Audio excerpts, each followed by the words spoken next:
আসসালামাইকুম guys. ঝকঝকাঝক train চলেছে, ট্রেনের বাড়ি কই?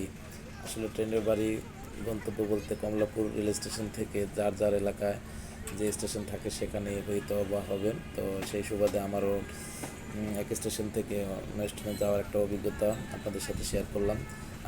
আমি উঠেছিলাম জয়দেবপুরে রেল স্টেশন থেকে ঢাকার উদ্দেশ্যে কমলাপুর রেল স্টেশন যাওয়ার পথে একটি ভিডিও ধারণ করলাম আপনাদের সাথে শেয়ার করার জন্য। আমার বাড়ি হয়তো বরিশাল পটুয়াখালী জেলায়, এখানে আসলে ট্রেনের লাইন নাই। তো যাত্রাপথে আপনাদের আরও কয়েকবার আমার অভিজ্ঞতা হয়েছিল ট্রেন ভ্রমণে। তো আপনাদের সাথে এই ভিডিওটি শেয়ার করলাম যে এই কারণে যে বাইরে ভিউটা অনেক সুন্দর, এভাবে দাঁড়িয়ে থেকে দেখা অনেকটা সুন্দর। তবে রিস্কও আছে, অনেক দুর্ঘটনার শিকার হয় এভাবে দাঁড়িয়ে থাকে অনেক সময় দেখার সময়। তো আমরা যেন এভাবে না দাঁড়িয়ে থাকি, তাই সতর্কতামূলকভাবে আমি এটা বললাম। আসলে ট্রেন ভ্রমণ আসলে অনেক আরামদায়ক এবং সুন্দর একটি পরিবেশ। ধন্যবাদ ভাই ভিডিওটি দেখার জন্য।